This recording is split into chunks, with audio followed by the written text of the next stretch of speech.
Bono, Yemfa Emunchirimu, Yemfa Ensamo. Yensha Casabona say FM free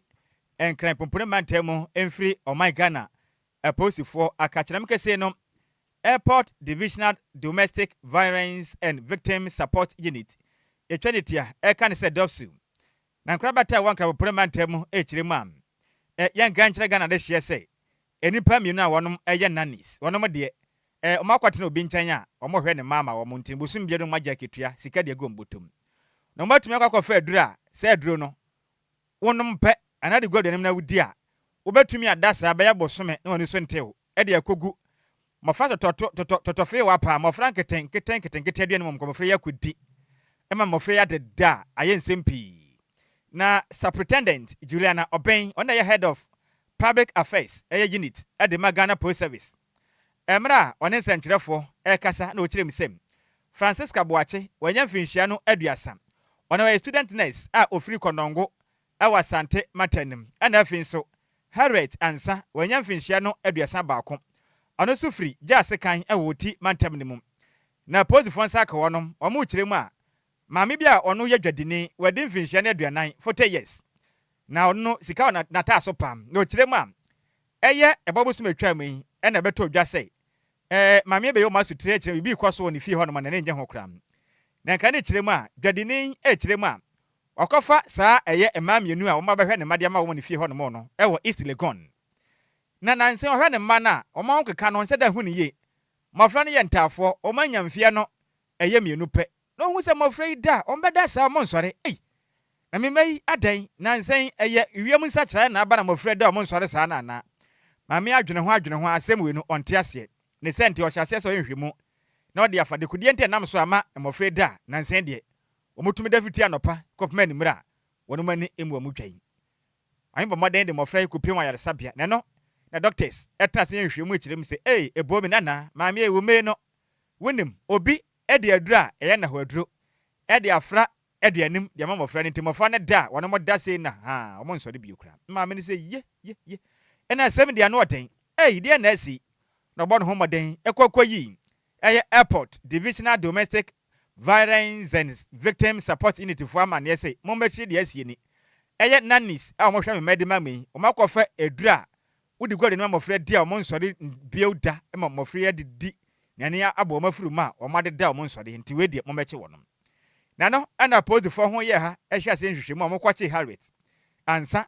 Harriet ni gitum say nokre ade no waye nokre pa every say ono ankasa na danfo bokon ne adwuma Francisca Boache ene ka kire ne say owadansi die every say mofra no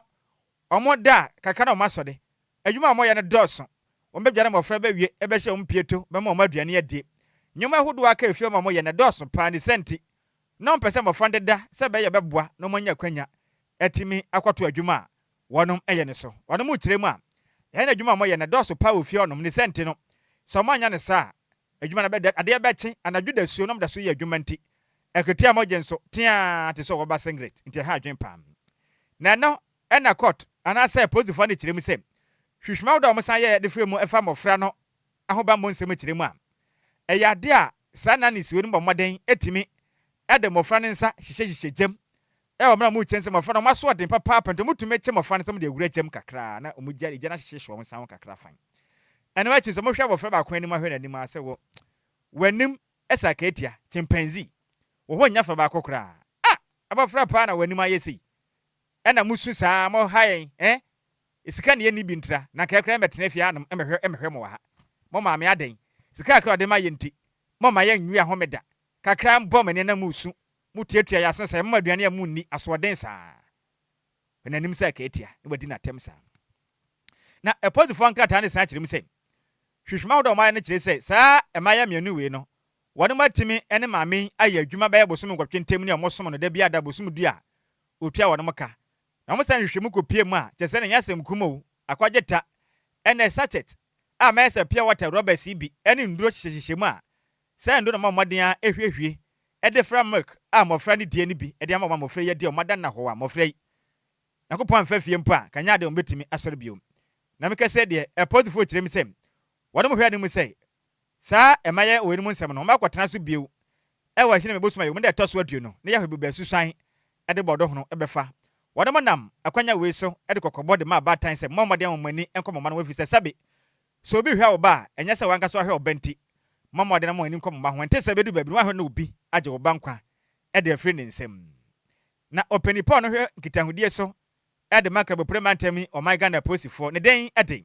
yema midwiliana open hi de nsem sei eto nsenkyerefo anim. The Airport Divisional Officer here in Accra has arrested 2 nannies, Francisca Boachi, who is 30 years, and a student nurse from Konongo in the Ashanti region, and Harriet Ansa, 31 years, from Jasikan in the Oti region. These persons have been arrested for allegedly administering sleep-inducing drugs to their employees' 2-year-old twins, who are boys here at East Legon, Accra. The businesswoman, a 40-year-old who is a complainant, reported to the police that she had observed unusual drowsiness and behavioral changes in her 2 sons during the month of September 2025. Now, subsequent inquiries revealed that the nannies had been administering a medication suspected to be used in their daily milk for the past 7 to 8 months. And they do this without the consent of the employer, that is the complainant. And this, they say, makes the children sleep for extended hours so they could attend to other house chores. Police investigations has further revealed that one of the accused persons, Harriet Ansa, who has administered to mixing the drugs or the suspected substance in the children's food, claims she inherited the practice from her colleague Francisca Boachi. She also confessed to subjecting the children to other forms of abuse, including hitting their heads with fire and calling them derogatory names such as chimpanzee, amongst others. Both accused persons have been working for the complainant for the past 8 months. A search conducted in the accused person's room led to the retrieval of 2 used and 4 unused trays of substances in sachet packs suspected to have been used in the acts aforementioned. Now, all of these exhibits have been retained for forensic examination. Both accused persons have since been cautioned, charged with the appropriate offences, and have been remanded into police custody to reappear on the 20th of October 2025. The Regional Police Command strongly condemns such inhumane acts against children and urges parents and guardians to remain vigilant in the supervision of domestic staff. Further updates on the case will be communicated as investigations continue. Thank you. Any awoti ye no ono enankrabo prematemu ohwe aposifo enkitahudie eso no bo amane se de nsem eko edema Accra Central eye enkrabo prematemu aposifo na ne den ade Superintendent Juliana Open on the head of Public Affairs Unit at the Ghana Police Service. Yantua kasie bone so na owura bia police force so say ye wudi ekoso ewo wan ne important na yade ono ana sha ase no afede ono agasa abaji atum echemu se fiti mfimpim yenu ne aduonu baako no wakum nipa beye yedunum ewo wa ene ne important mu na odinsemi etudwa wa abra police eye Upper West Regional Police Command ebo omode amane nsa ediso nimu na we ana suspect ye friend Sheriff Abdullah wedin fisha na aduasa a police for kochire no ewo ye adabiya eno ewo wa ene ne important mu honum ewo abra police for ye intelligence operation be na watwi bebreni na abra omokoche na chese eye Mahamadu Lamin ono edin fisha na aduonunum ono de ye busumi ya hyase ya no mobo omode amonsa kan na no namsunti ana ye Sheriff Abdullah yomonsa etimi eka no no muchema ya de wabomode etimi akum watchman be ye frɛ no eye Mr. Yaya Isa owo ye one new market hono ma chese mobo omode a watchman yi omaje ne nkwa ede afri ninsem na ye ACP eye Francis Yubari ono ana ye Upper West Regional Police Commander edi tuja echemu se ye Sheriff Abdullah ono akasa no wakoda afiase asaba ene sa oguso awosanso edi bone na bra mototo na no echemu se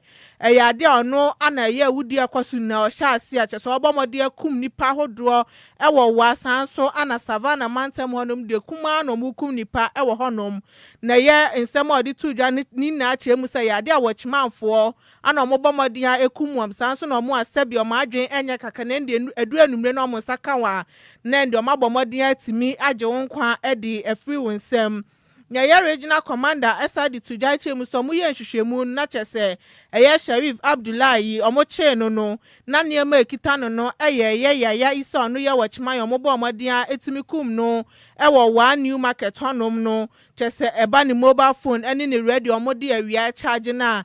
kyese omabomodian kum no asafa ni mobile phone eni radio no e de free nsem sanso na mobo omodi akoye nhwehwemu ewo nru bi a eye Abdul Sheriff ye bomodian ho anokosie na omukodu wo na omkohu dade ase ne omase ano na kyese wudie pa anodidi sanso ana bicycle eni boto bi enam egum ni na ye Sheriff yi a omususu se eyade obomodi ade sanema no edidi bone ewo mantemon modi kum eye watchman no eni omo sebi omadwen enye na commander ede atuja echemu so obomodi aye hwehwemu ede afane ekoso ewo honum eni de nti a ewudie no ekoso wo honum bebre na ye second suspect no eye Muhammadu Lamin eyade am ewa magistrate court for edna to afiase ehwe onimu se eye ahini mebosum ni de toso aduonu baako ewo mfimpimienu ni aduonu num ne mu obesan so abegina ya asemdi bia ho amomatoto na no nti weni nsema efiri wa ede abetuja yanto akasebon se yamfa ne mfankyere mu ewa sante matanim na meka sei adwumayafo ahwanom eye adwuma ewo Youth Employment Agency akache echiremu am ekomfita ekun aboakoto etwen no ase ede ne koto anwea paradise wo nanim gu ase no ebi aka wom na mu kiremu a na sempo de dombedie mpo no aba wonom efiri sei wonom asum oman adwumaden so pii nie nanso bosuma katua no akwakoye hwebode asema kyese ekire din wonom ensenka na adwumayefo ye kiremu a adwuma moye no wom ye permanent staff a kyese ne aban afom adwuma prekope wonom krata asem bibia de din fumuso bia ne akire nanso masomo manyi fie pini bosum bia du a ekire din emprefotum peprechi wo se bosuma ketua no wonom sa entimi enkanene wonom efre insensurafo nhemu ewo asante mantene no eye DLFM nyamani boni otonkra edifri asante mantemu Samuel ofulibwate kupiase ana wokiremu am kasamafo edema ya Mr. Oseyaw akoto ekiremu am in fact wonom ayadwuma infinhia beye mienu ekwan wotwentem ni empenifo ebomode ade ato manim se maketua nde kyana nanso omse beka nanso mu kiremu a wa twanya ekire din dana wodem nsanka na mu kiremu moden atwere nkrata ede koma mpenifo se de aduro no atetere mu aye den ohia bafie kapre emontoma no wonoma gida matusre de senti omosra pan ene mpenifo awdo mo yadwuma ewo Youth Employment Agency akache se sempenifo mo jaketua de na adwuma yefo nso sabe o maketua fata wonom nti omo hia na mu kiremu a wo mo kan mpenifo ante ase wama maden kofa lo yani atwere nkrata petition koma mpenifo gitum so mate eketene nche wo mmese beka mekire yedin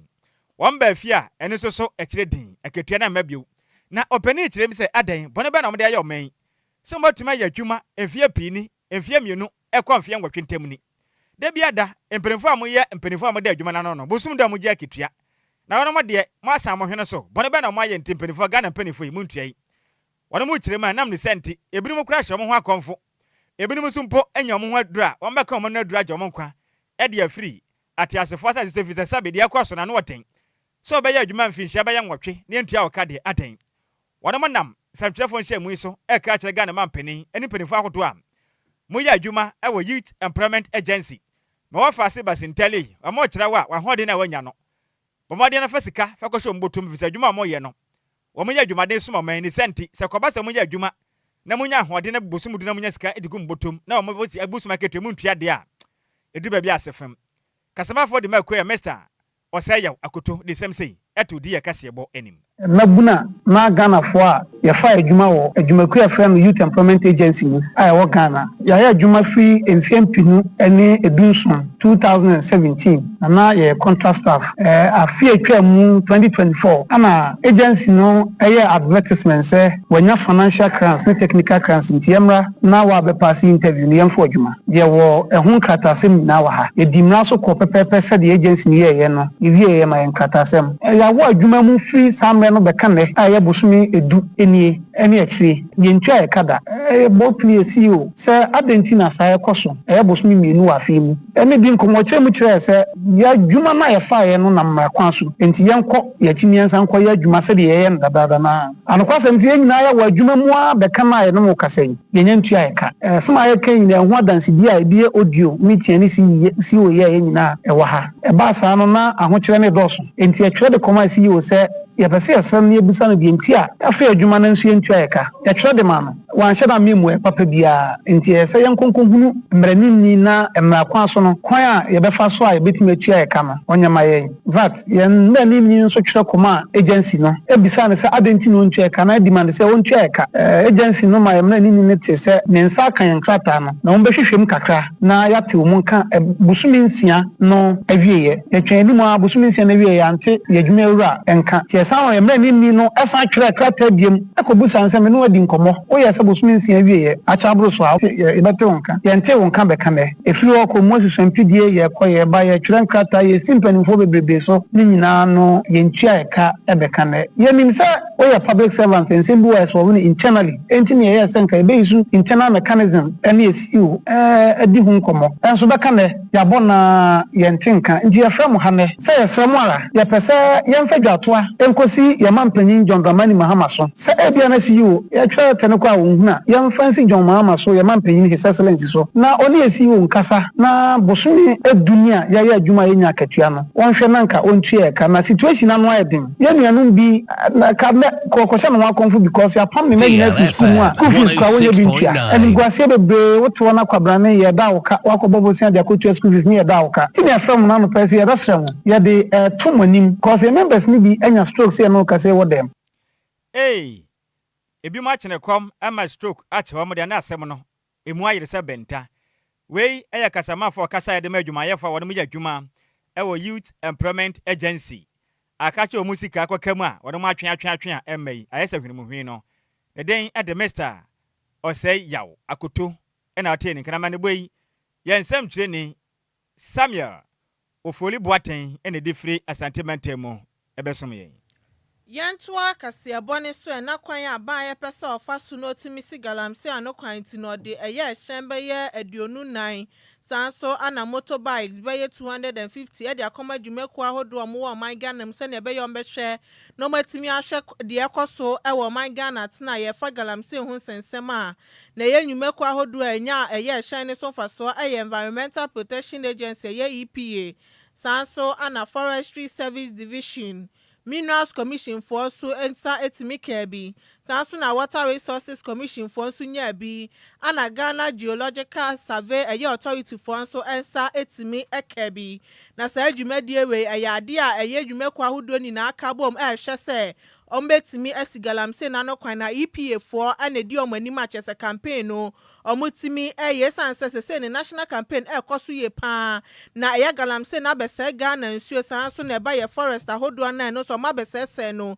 ebi atena ye ni na ye basabase sangalamse ekoso nintina ye national campaign na ekoso no eye ehyen no ani moto eye bikes no betimi aboa no matimi aye hwehwemu e de afa bia ye galamse no esifa ekoso no muye nhyemude e nkran pipiri mantem hanom ana ye Minister for Lands and Natural Resources ye honorable ama Kofibu a edi tudwa na ochemu se we ni na aka aban ne hyehye ho a ohye sane ebe ye omo behwe na galamse no metimi asi anokwan sane ebe ye a eba galamse hu sensem o man Ghana mu a ye ntibiem e wo man ni mu no disi ye pe ana Chief Executive Officer de ma EPA e bo modina gina adwumeko ni na anim eje eye hyen ni motos bikes no eye Professor Nanama Brown Kluche editudwa chemu se obo aban na baso ye papa esanse dwumadi a wodi na no beboa ama galamse no betimi asia no kwan na o man Ghana so atena ye etimi akoso se ne nenkane no eti odinsem se editudwa. So our mission is to find more logistics than what we see today. Today we have 24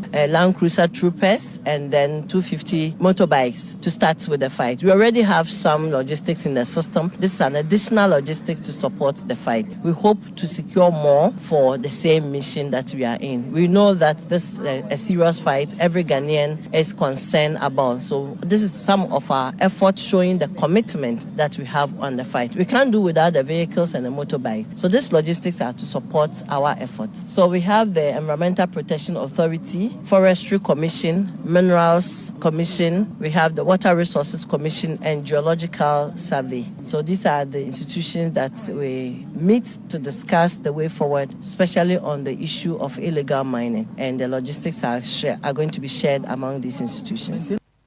Enia uti Professor Nanama Brown Kluche ono and a chief executive officer Edema EPA.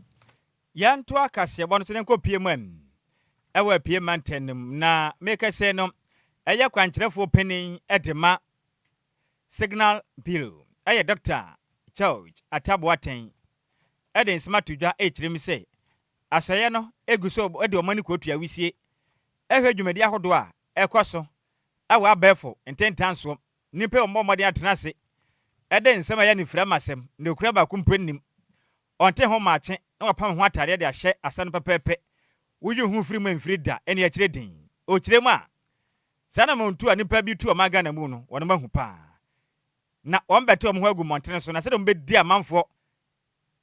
mpamru kurom ha na be ye den o kirem a wono mto so bi wa wonim na be yamfom so na mra na be so pa achi no wa hwe o maga na mutena enye wakono biu opani kirem sei ade ntina betena maga nam na nipa bi ade mra be hye ne nsem na ono ade ope waye ade ntina be ne sa o kirem ma na yete no mra ya adwuma asema nim ho maache emfoa no nkaka ene obi nyemo ba fon kitu akita ne nsem pe de hia so obenya band no 1 cedi no wakwatena ba fon 10,000 na TikTok esina no wakana no gon so oprokokwa akotu aba ebona no ene asem ne ko hwi ba braman obeto ayampia aka na dwen edi atem asimonim ho maache obepam ho coat edi ahye no o kirem enye efiri ne kwa Ghana ne yi to ano na leka de onim ho asem no kaka bi efide sabi o ma na etim ne na edi adwuma Dr. Ata Boaten kirem a o decided to ja ewo mra eye new signals bill for wanom facility ba ko a wanom pa ho ntoma ewo kofoludua ene wuku adai ehine bosuma yemu de toso enwotwe emfimpi mienu ne de nunu mu ana wo kire se be boa pa makita hudi ahodo mu die no aboa mama dinkita ho se be yahomba mo nsem be koi na wa wonim e baka ba voten tan so kodi nsem no mo che Ghana ha se ya Ghana be sepo omen eso pa na so wunya dabre entrem. The NSB has growing network of cell towers across the country and has installed over 10,000 CCTV cameras nationwide, and we intend to expand this. We intend to expand this surveillance and deter crime. I am pleased to announce that the Eastern region will be a core part of this future expansion of the critical infrastructure. The data and capabilities generated by this asset in the Eastern region will be analyzed right here in this very facility, making Kufuridia a key node in our national security network. A facility of this sophistication requires a workforce of equal caliber. We recognize the immense talent that abounds in the Eastern region, Kufuridia, and the Eastern region boasts of bright graduates from several tertiary institutions who are tech-savvy, youth with innovative minds. The human resource we need are right here. Therefore, the NSB leadership should make it a priority to recruit and train talented individuals directly from this region. Any outie no ene ye kwankyerefo penny Edema signals bureau ne den ede Dr. George Ata Boaten na no achi na dwumade ne kwaso the National Security Coordinator COP Osman Abdul Razak EPM bi no chema yanka kyerɛ Ghana foto maden etimi install CCTV cameras no beye impemudu 10,000 ewo maga na mu nyina ebo a proper entuma mudi bone edi ewu kunkum nipa basa na beso mpachi se twie mamra anybody said ye sepa o kirema omutu na ma we di aboma hoba monse mu ayire se premier ni awam na boa na wa wonim na bedi nsemu no manam na ne wadi na ma hoba monsem so atumi akonkane ewo mayim. I must also say that those who hide behind TikTok and Facebook to spread misinformation and disinformation, to incite violence, to cause anarchy and chaos, we will come after you no matter where you are. Initially, it used to take us 24 hours. Now it's coming down to 12 hours. No matter where you are, we'll find you. Our record speaks for itself. Through coordinated international efforts, our offices rescued 2 Ghanaian women who were kidnapped in Nigeria. Here at home, our surveillance and intelligence teams successfully dismantled and arrested members of a cyber fraud syndicate in Wa, Wenchi, and Techiman that had duped a prominent chief more than 1 million cedis. These are not just operations, they are real stories of life saved, justice served, and trust restored. Any awuti no ena oye National Security Coordinator nidin edi COP Osman Abdul Razak na ne kwakra mu no ena apiemante musuafo nidin edi onimnyamfo Reta Adjoa Agyei awate echiremu a ehu hia pa asona mabesi ne beboa ma hoba monsem akonkan ewe apiemante mefiri se ne mekese no kwatikwa ne pa bi fa so tufu magudie ene kro no ekwaso apiemante ne ha dwenye pa ne senti ohwe ne musa so beboa ma hoba monsem ene mra so dia ya adwuma ewe apiemante nim. The nature of the region makes it prone to insecurity and threats. The incessant illegal mining activities with its attendant environmental degradation and armed robbery, illicit use of drugs continued to threaten the region's security. It is in line with thee that we acknowledge the significance of this office and will commit to the needed resources to ensure its effectiveness to the region. As a chairperson of RESEC, I wish to reassure you of our support and continued collaboration in the maintenance of public safety, peace and security in the region. Any awuti ye no eye apiemantemu suafo ne den ade onimnyamfo Reta Adjoa Agyei awate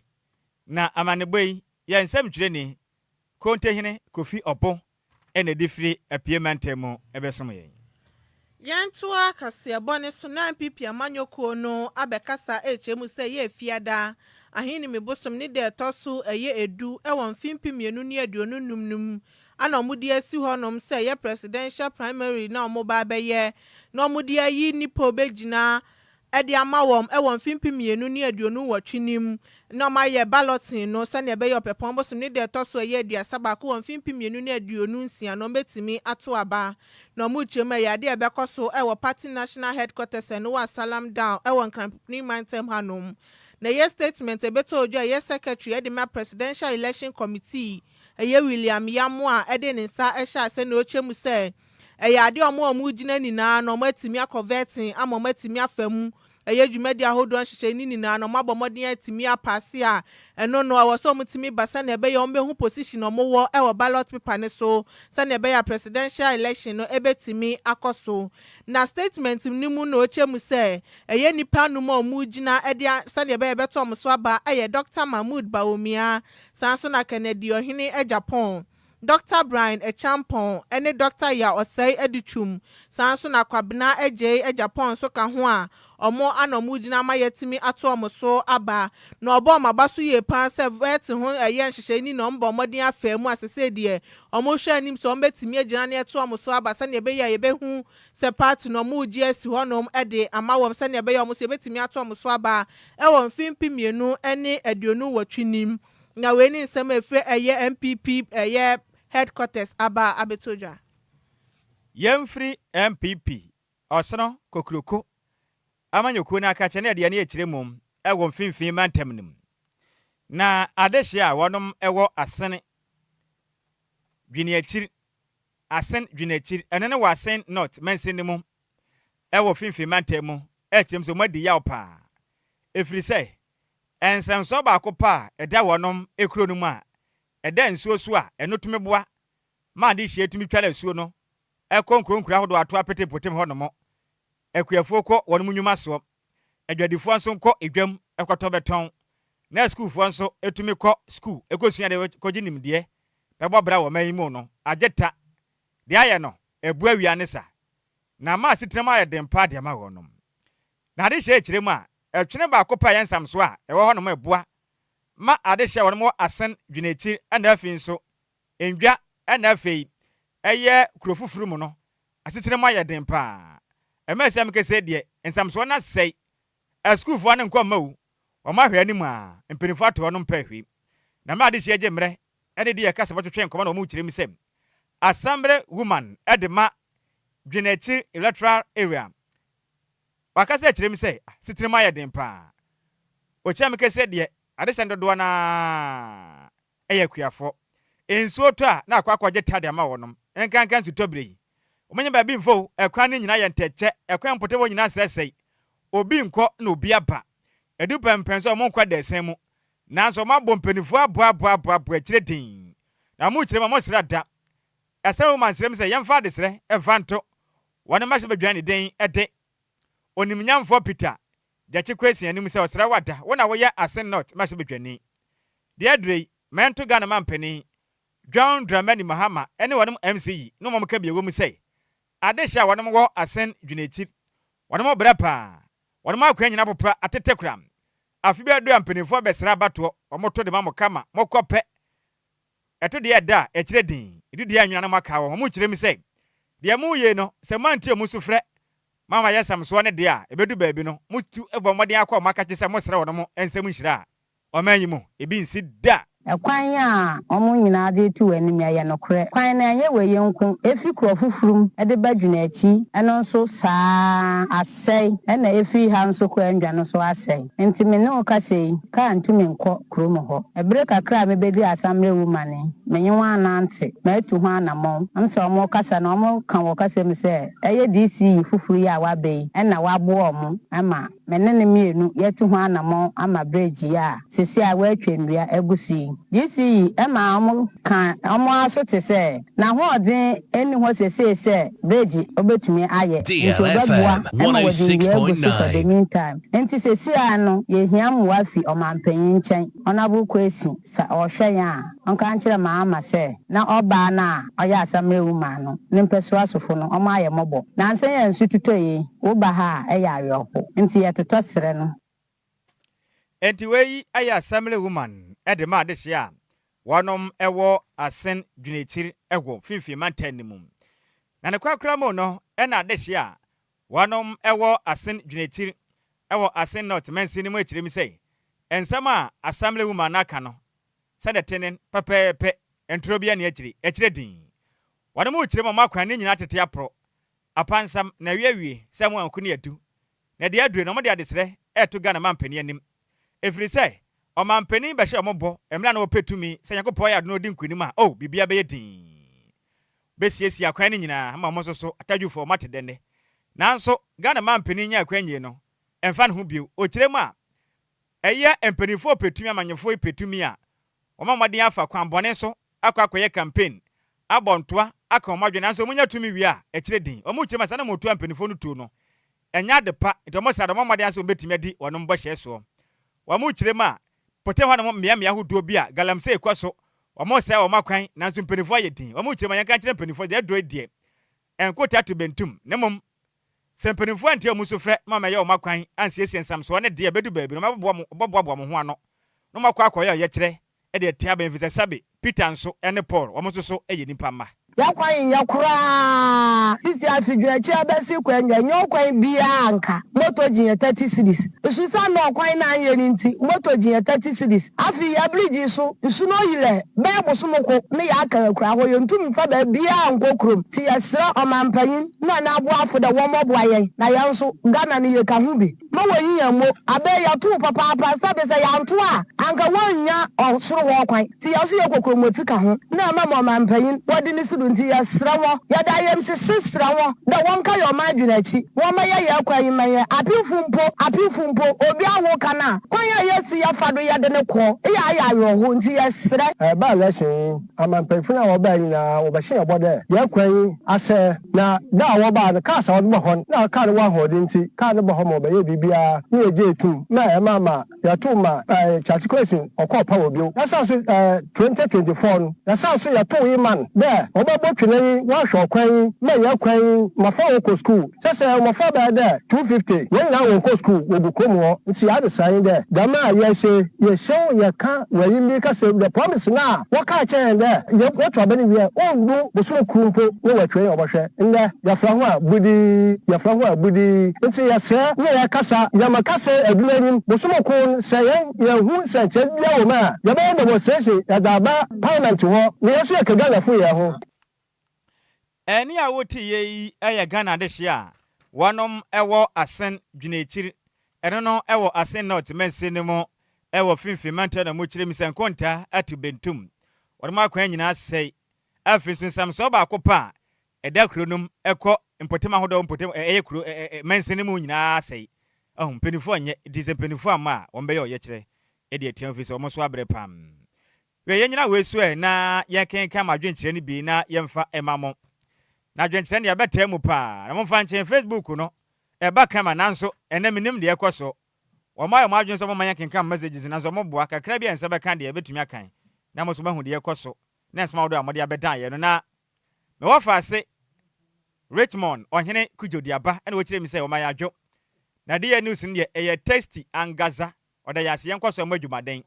santina eye set antobam so di free maram dodo abonom na ne se breastfeeding osi nsema bo nsema papa na nsenya na ma bi baba ya ne ade a nza manyosem fefrem ko kana party headquarters mi mfi ukra na Steven ato de aba na osi guys kofi kracho ahwe ne nkasa wate de bia woton ade yenso so DLFM ye endorse ye yempe aya jaisa Richard Manu de aba na osi good evening Nhyiraba Kwadwo Sammy P ene Adjoa Agyei Sikapa twasunte o kirema ye bo adwumaden papa no do ye papa yankopon kwaso anka ye ho no hwe live edi free BBF ne den de BBF bibia be ye fine no di free gwetire sojala na ode baaye na reta oben o say yankopon hira ye pa na adwumaden kese a ye bo me ye hwe se me wofa ase Sweet Elizabeth me ye hwe se ode baaye na so message ne de na a hide enti ye pa kire kwan bia ye hu no enti momfa nche ye se mo messages na aka na yentimi kenkan na ye ka mo say ye mpapa de Lumba na ye ni penifo beto jese yankopon ya adoma openima bosoma yemu de toso ensia ene enson openima bosoma di yanimo ni de toso ensia ne enson eye ni bekwaso asante mentemu baba nyara sport stadium ye kwakwa ye chinchirinchi ene cocktail nso bekwaso na mom wa office wunya kwanya nkonkobon nsa no eka akoma se obedi bebo ye bebo papa busuan ne de a ye gitum wa wopem pese obebo ayie no ewo me obi ana nhye wo obi a mehye wo se bebo nsa na mo wanka se kan akoma se bebo nsa afa boa ya na ntumi mbenti be for 10 so ye gitum manfa kwa bank account num bank transactions no bank ne dia da so ye car bank na branch ne East Legon branch account number ne nie 140000 oba 14 na 0 ne ya makoma ko 9 na wo de 9943457 account name na Daddy Lumba Memorial Foundation Daddy Lumba Memorial Foundation okwa sane sadi na ma sanwachi enye no ana sa de ofun na kitia no pese o sane fa ofun so a eye star 77 star 1 star 111 666 Daddy Lumba nyom na mo de code no star 771 star 111 666 oba wane miensa na wode 6 na so miensa na de hashtag na twato ye ne ekro no sanso na mobile money transaction MTN ahomatrufo ni nie bomode ana send fatos wate di ne ye Daddy Lumba Memorial Foundation number ne ye 0538 901 420 0538 901 420 yes sanso merchant ID star merchant ID is 10 Mr. 786475 merchant ID number is 786475 and I open to musa from prefer my true first energy munchire mum 0244 281 460 0244 281 460 we yenyina we sinema mo nchen e ofie ono na mo nso mo nka bi efisensem aba no wanka bi ye be hadwen na nsem aba ye ti nkonwa nie na airport divisional domestic violence and victim support unit airport divisional domestic violence and victim support unit ye twede tekan se dobsu airport for chim se maye me no mo ye nanifo omo hwe obi ma amofra ne yentafo omo anya mfinhia mienu pe omotumi akwakofa adura na ho aduro mo de aguma mofra na deda ene omotumi da ba ye boso na mo nsore ye And what is a Ghana ni etimetro na mo say mo fa to fin wa mo maduro se buruburu mo nom na sa mo nso do biwa. Aya what ya? Aya we saying 053405019 05934065565. Majo. Sorry. Sa kwa dia tema committee 11 me yentiu. Yo mpacho Majo. Yo se sak. Mo news na mu ode pa. Ya da se yenko yanim. Na your friend is saying a man mienu no. Chese utimu so mutimu e tin. Chese omundi abadaye. Ebia no mo ngoda. Enyame hu om. Da se. Bese me da se Majo. Ya de waga dijabo ko de. Twede ampanyankopon meti ase pa me ho so ye pa wise ni. Pa bo very madi. Madina me yentiu. Ada me ura fu. Ne wa obasie agotiane te se anumanu mu. Jai ne ko. No kura no o kanu so no. O kan baba ko e wo na si training. Jai ne ko agotiane sa jai ne ko. Eke so kokoto abayama ni. Tesi na no wabusa po obi anyina ni mo. Ya bi o chedi. Me no ko ya za de wabusa ni a. Me ba kuro mani be hu. Me ba ka te o koto. Baka na me nka omo. All right, wo so ne yankopon entina Majo me dofo. Ebro Nhyiraba po me. Ya me ado na bo monie. Apa mpa chan you. Me yentie we. Mma no mutumi ya de papa. Obesima. Aw ba chima wo. Don't we did you make to say ya? Maybe I'm so jelly on. I want that form. That's all my great no man sorry. Hey. It's a one we are sick. Yo. Yen jelly one. Next time, I'm going to see me das na bo monya mi sha. Next time I'm going we are Mr. Say better me. No kwasem. Hey. Me das. All right, wo so twede ampanyankopon entina Majo. Enia, da baby. Abbas Austin 49 na me yentiu. Brother me. No me how. Brother me say we enisi ejeli wo manisi e yo mo hwiu. 49 na mo de man kwala no. Na mo baako na mienu a. Ya mo te plan time. Mo se yem fa mo no mo so mene. Na mo so ne dasa. Na dasa me da bi say wo so obi da. No. Ya mo be 10 na 20. Na de be ya wa yo. Because I did papa will trim us, sabi you need Yambra same way. Yo. And it's the same in Ghana, and I was saying a take for that. No. The Bakum will be an amount times 10. Okay. So what I said, I'm also one and for so woman and offer. Mate. And yes, that's him praying. 49 per point you won. Per point you me point you pa me tumu say per point you pa kope insuom ohun.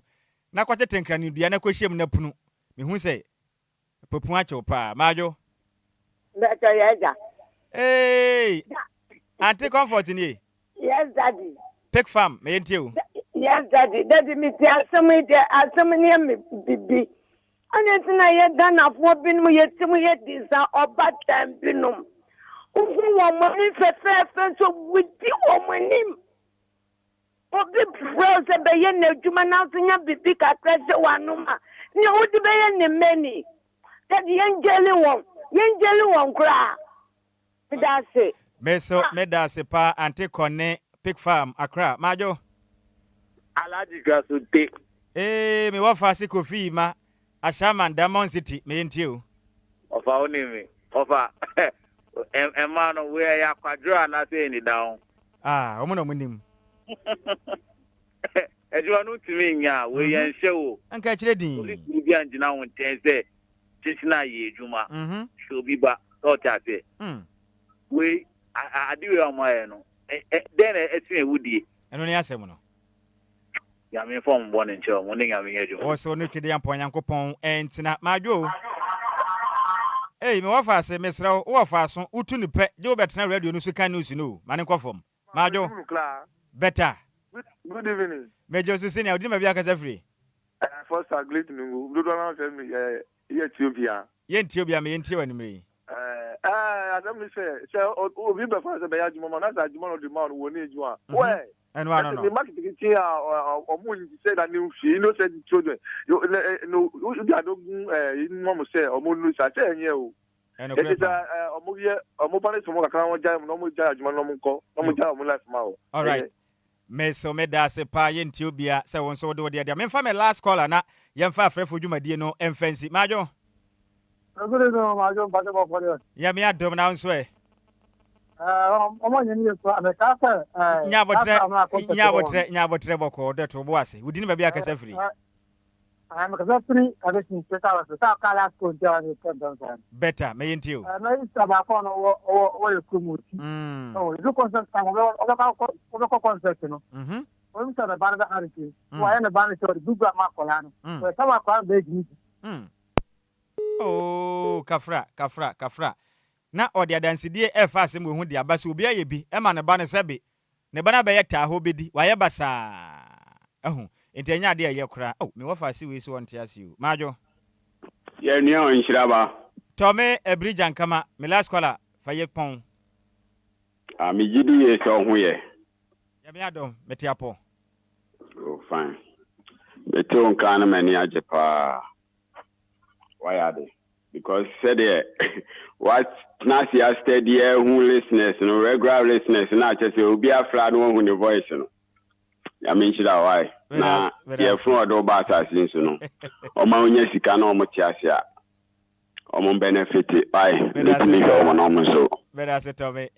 ya menchira why o nchira won so pa edwuma ne ye nyina ne ye aha ya menchira mo en kase abon ye gina we si de si na san be ko do mesra mo ada ko fitela boy why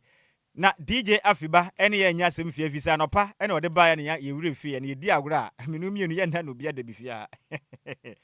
and we are happy birthday Ekodiama Vivian ya Tabata aha Tabata nidi na edepa na berma yawo enti si yan kan so pe wasem papa odowo wo ho afe wani ma toso papa editwede ampo Yankopon de afe ba ko aka mfie ho a eye hure ani je ne aban Yankopon hira no mpegya o ma da we nya soronko pa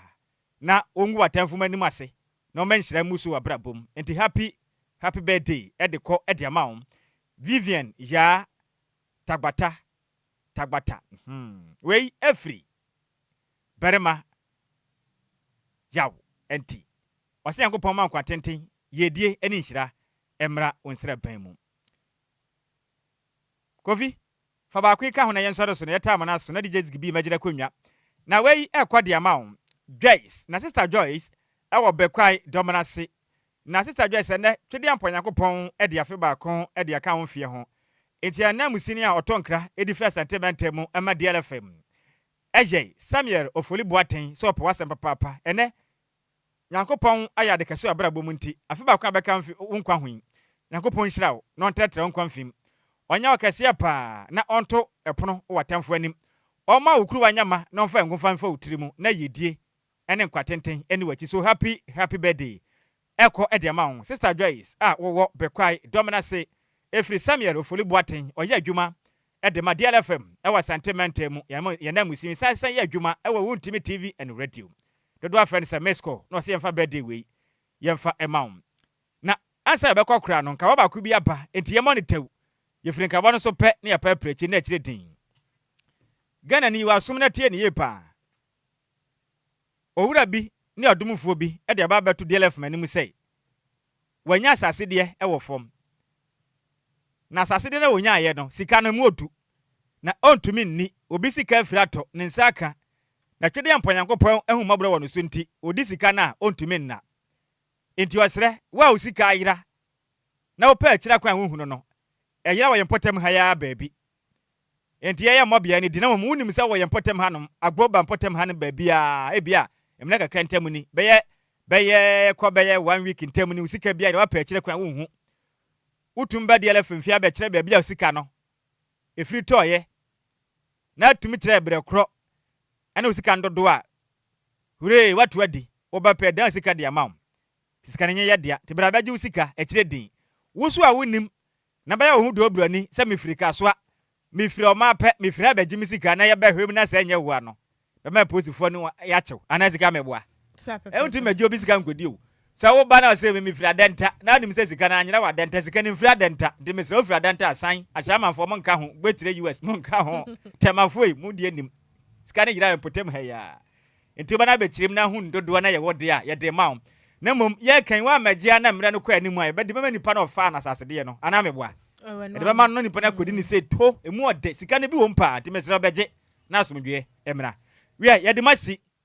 kase bo na musamufo na ye maze me berantwe na se mu de ma yen na ni aba de jedeja ne trim de se chirichira homa tuntum so owio ese mu de ma yen na bemma 10 gram a onsuro hwe asase we so obodu tu ase wa korabo we ase mu nyina ma mu ye adwuma wa befo 10 so nyina etwa ne purise edina yawo ne den ade kofitera ansroja ede ekopie mu e wo Facebook and afensi YouTube makasebo no winya hu mfoni ni videos ne nyina bi ehwe yen DJ Zigby ema ne friend say Ozigios echinchim efide ni fruma edesim yanimren na akenkanfo mienu a ye hwene tia sentemu a yesen aduasem mienu ye kabom a eye aduosianan egu yanum fita ajira dem ebesi nkonya besoma nimre no di ameje so eye wofa takwade kodwakrum twabe wodehye konkron Nhyiraba Kwadwo Sammy B mahuteden ene Alhaji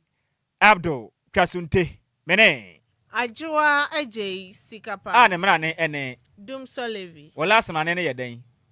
Kasunte hima kana mintie Kasunte hima better ya kwa no na eba DJ Zigby eno anu no akire din ode de na eba